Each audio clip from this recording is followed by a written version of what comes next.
ದೇವದುರ್ಗ ತಾಲೂಕಿನ ಚಿನ್ನ ತಾಮ್ರ ಗಣಿಗಾರಿಕೆ ಬ್ಲಾಕ್ಗೆ ತೆಲಂಗಾಣದ ಉಪಮುಖ್ಯಮಂತ್ರಿ ಭಟ್ಟಿ ವಿಕ್ರಮಾರ್ಕ ಅವರು ಭೇಟಿ ನೀಡಿ ಸಮಗ್ರ ಪರಿಶೀಲನೆಯ ನಂತರ ಕಾಂಗ್ರೆಸ್ ರಾಜ್ಯ ಮುಖಂಡರಾದ ರವಿ ಬೋಸರಾಜ್ ಅವರು ಬಲಗೈ ಜಾತಿಗಳ ಪದಾಧಿಕಾರಿಗಳ ಜೊತೆಗೆ ಮಾತನಾಡುವಂತೆ ಅವರನ್ನು ಕೃಷಿ ವಿಶ್ವವಿದ್ಯಾಲಯಕ್ಕೆ ಕರೆದುಕೊಂಡು ಬಂದರು.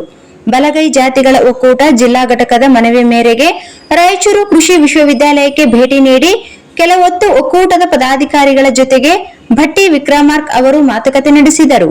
ಈ ಸಂದರ್ಭದಲ್ಲಿ ಒಕ್ಕೂಟದ ಗೌರವ ಸಲಹೆಗಾರ ಮತ್ತು ಕೃಷಿ ವಿದ್ಯಾಲಯದ ಆಡಳಿತ ಮಂಡಳಿ ಸದಸ್ಯರಾದ ಮಲ್ಲೇಶ್ ಕೊಲಮಿ ಅವರು ಉಪಮುಖ್ಯಮಂತ್ರಿ ಭಟ್ಟಿ ವಿಕ್ರಮಾರ್ಕ ಇವರಿಗೆ ಆಧಾರದಿಂದ ಬರಮಾಡಿಕೊಂಡು ಅವರಿಗೆ ಕೃಷಿ ವಿಶ್ವವಿದ್ಯಾಲಯದ ಶಿಷ್ಟಾಚಾರದಂತೆ ಶಾಲು ಹಾಕಿ ಹೂಮಾಲೆ ಹಾಕಿ ಆತ್ಮೀಯವಾಗಿ ಸನ್ಮಾನಿಸಿದರು.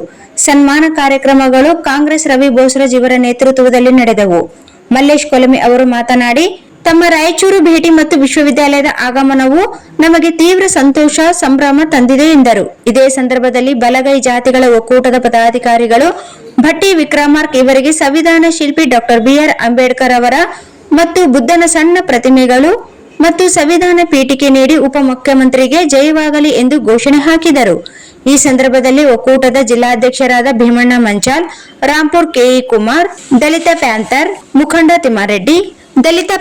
ಮುಖಂಡ ತಿಮ್ಮಾರೆಡ್ಡಿ, ಮಾರಪ್ಪ, ಪ್ರಾಣೇಶ್ ಮಂಚಾಲ್, ವೆಂಕಟೇಶ್ ಆರೋಲಿಕರ್, ಆಂಜನೇಯ ಕೊಂಬಿನ್, ಮಾರುತಿ ಚಿಕ್ಸುಗೂರ್, ಕುರುಡಿ ಈರಣ್ಣ ಇತರರು ಭಾಗವಹಿಸಿದ್ದರು.